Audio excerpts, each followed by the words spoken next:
Hello friend, मैं विकास स्वागत करता हूँ आप सभी का आपके अपने चैनल हेल्पिंग हैंड फॉरएवर पर। दोस्तों, जैसे कि आप हेडिंग देख के या फिर हेड सब्जेक्ट से ही समझ गए होंगे कि यहाँ पर हम जो बात करने जा रहे हैं कि जिस तरह से जो आरबीआई ने रेड फ्लैग किया है इंडियन स्टॉक मार्केट को लेकर कि यहाँ पर एक बबल बनने का रिस्क है, तो इस पर ही हम आज बात करेंगे।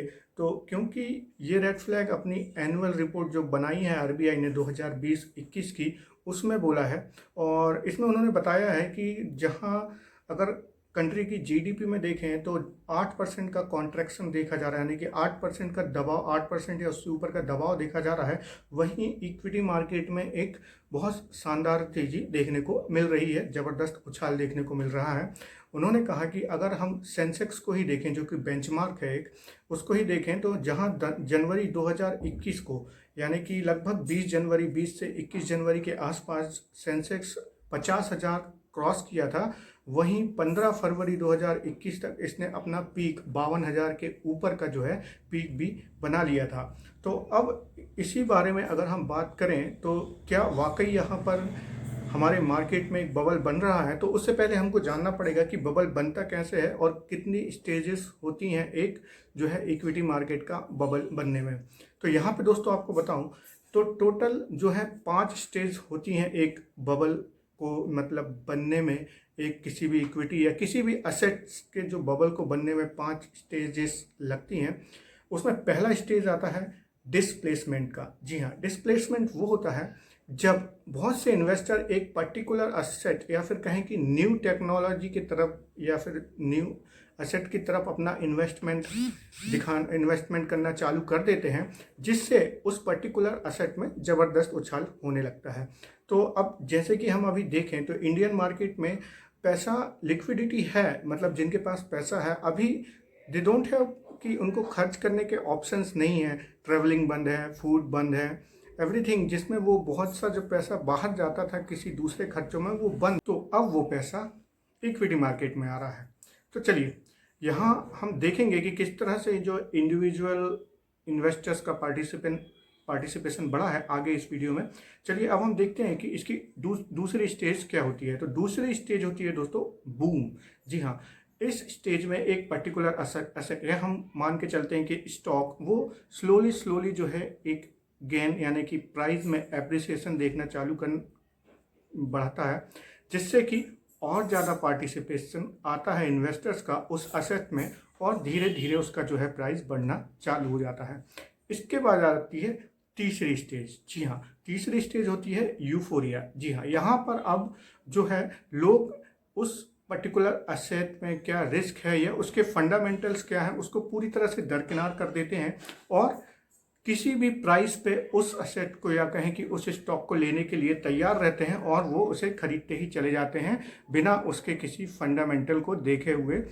और यहाँ पर अगर सप्लाई आ रही है तो उसको बाय करने के लिए बायर किसी भी प्राइस पे लेने के लिए तैयार रहते हैं उस स्टॉक को या कहें हम असेट को। तो जब इस स्टेज में आ जाता है तो ये कहलाता है यूफोरिया स्टेज। तो अब हम यहाँ पे कुछ एग्जाम्पल देखेंगे दोस्तों। अगर हम देखें कि टीसीएस का स्टॉक जो कि आज 3,143.60 रुपीज़ पे क्लोजिंग दी है, इसने ट्रेड कर रहा है। इसकी मार्केट कैप है 11,62,833 करोड़ की और स्टॉक की पीई है 35.86। यस, थोड़ा ज़्यादा है, मगर अगर हम इंडस्ट्रीज़ के पीई से इसको देखें तो ये लगभग इंडस्ट्रीज का जो एवरेज पीई है 32.82 का, उसके आसपास ही है। थोड़ा सा ज़्यादा ओवर वैल्यूड है, बट एक अच्छा स्टॉक है तो इतना तो ये यहाँ पर मार्जिन रख सकता है। बट यहाँ पर वो एक बहुत ज़्यादा ओवर प्राइस का इंडिकेशन नहीं दे रहा है। चलिए अब हम देखते हैं कि एक इसे दूसरे स्टॉक से हम तुलना नहीं करेंगे मगर देखेंगे कि उस स्टॉक में क्या हो रहा है। तो दूसरा स्टॉक है दोस्तों अदानी ग्रीन का। जी हाँ, अदानी ग्रीन एनर्जी का अगर आप स्टॉक देखें तो इसका जो करंट मार्केट प्राइस है 1,238.95 रुपये का और इसकी मार्केट कैप है 1,93,773.55 करोड़ की।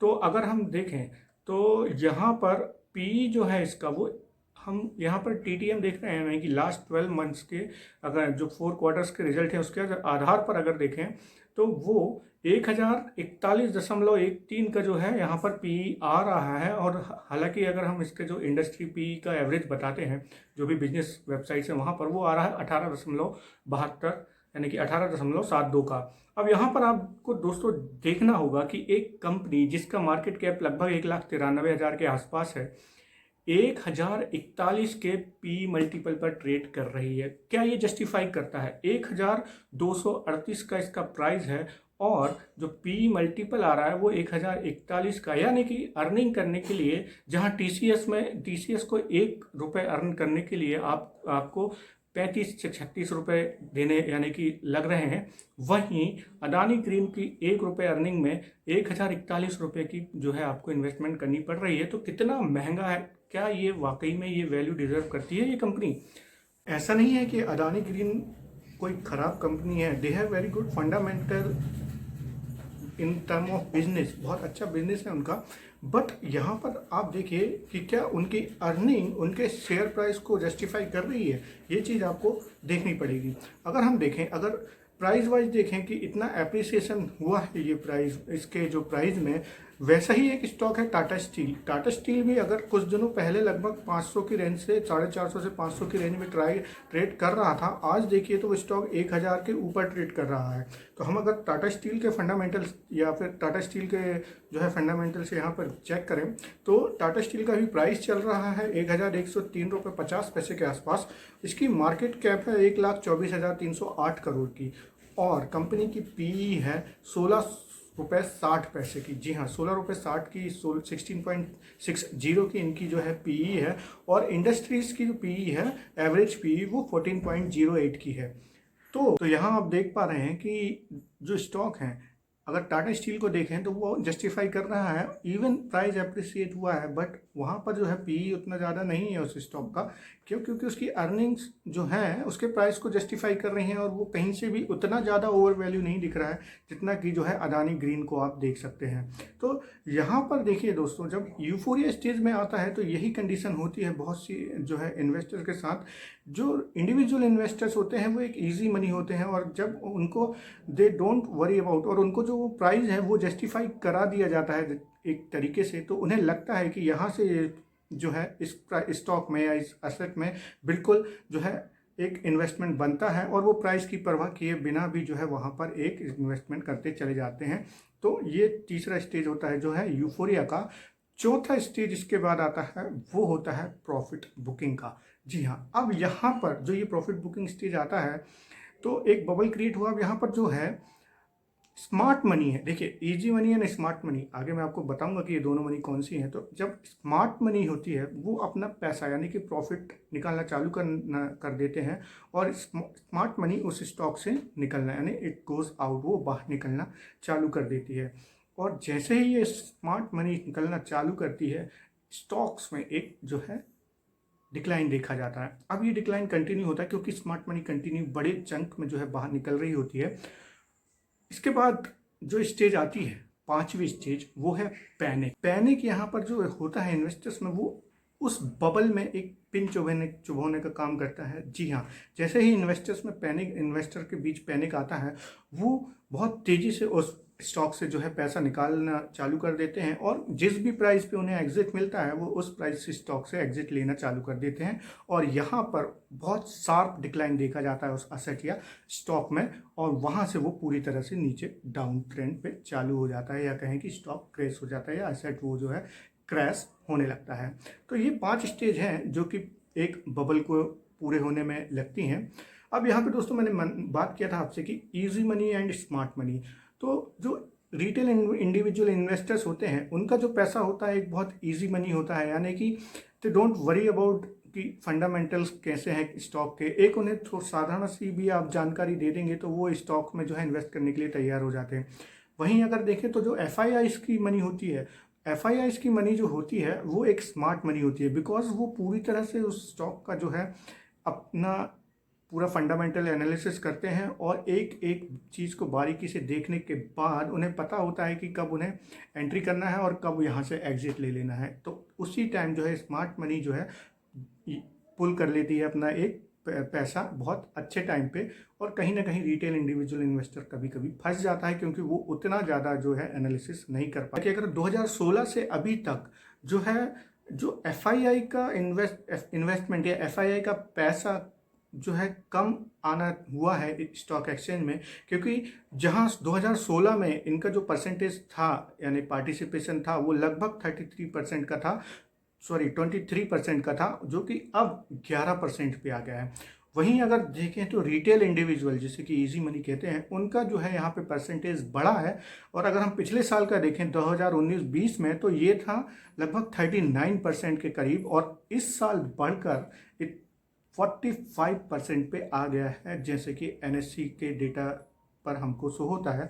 तो लगभग यहाँ पर जो है 45% का जो है रिटेल इंडिविजुअल्स का जो है यहाँ पर अब पार्टिसिपेशन हो गया है। तो आप देखिए कि कितना, जो 39 से सीधा 6%, अगर इससे पहले आप देखेंगे रिटेल इंडिविजुअल्स का पिछले सालों में 2016 से अभी तक, तो 3%, हर साल 3%, 2%, 3%, इस तरह से जो है पार्टिसिपेंट बढ़ा है। मगर 2019-20 से लेकर 20-21 में लगभग सीधे 5 से 6% की जो है यहाँ पर जंप ली है रिटेल इंडिविजुअल्स के पैसे को। तो देखिए ये पैसा बहुत ज़्यादा लिक्विड होता है, जैसे कि मैंने बताया कि अभी जो है लोगों के पास खर्च करने के लिए ऑप्शंस नहीं है, बट जब उन्हें लिक्विडाइजेशन की ज़रूरत होगी, उन्हें खर्चे की ज़रूरत होगी, तो हो सकता है ये बहुत बड़ा पैसा जो है मार्केट से निकले। तो ये भी एक रीज़न हो सकता है बहुत से स्टॉक्स के डाउन ट्रेंड करने का। हालांकि मैंने आपको ऑलरेडी सारी स्टेजेस बताई हैं और कुछ आपको बताएं फंडामेंटल्स किसी कंपनियों के, कि किस तरह से कुछ कंपनीज बहुत ज़्यादा ओवर प्राइज हुई हैं। तो ये थी जानकारी दोस्तों कि जो यहाँ पर आरबीआई ने यहाँ पर जो रेड फ्लैग किया है कि इक्विटी मार्केट का बबल बन रहा है उसके बारे में। तो यहाँ मैं यही कहूँगा कि अगर आपके पास ऐसे स्टॉक्स में जो कि ग्रोथ स्टॉक्स थे और अच्छा खासा आपको यहाँ पर एप्रिसिएशन मिल गया है, तो उन स्टॉक से पैसा निकाल कर आप जो है अच्छे फंडामेंटल स्ट्रॉन्ग स्टॉक्स में भी पैसा डाल दें।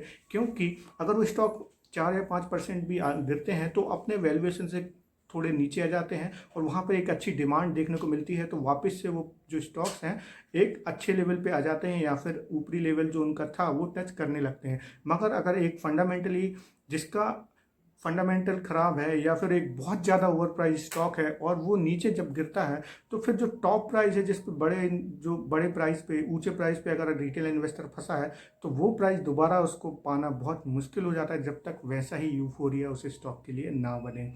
तो ये थी जानकारी दोस्तों, आशा करता हूँ ये वीडियो आपको पसंद आया होगा। और जी हाँ, एक बात और कि ये मेरा एनालिसिस है, तो किसी भी प्रकार का जो है आप इन्वेस्टमेंट करने से पहले अपना एनालिसिस भी करिए या फिर अपने फाइनेंशियल एडवाइज़र की सलाह जरूर लीजिए। तो प्लीज़ लाइक कीजिए मेरे वीडियो को, सब्सक्राइब कीजिए मेरे चैनल को।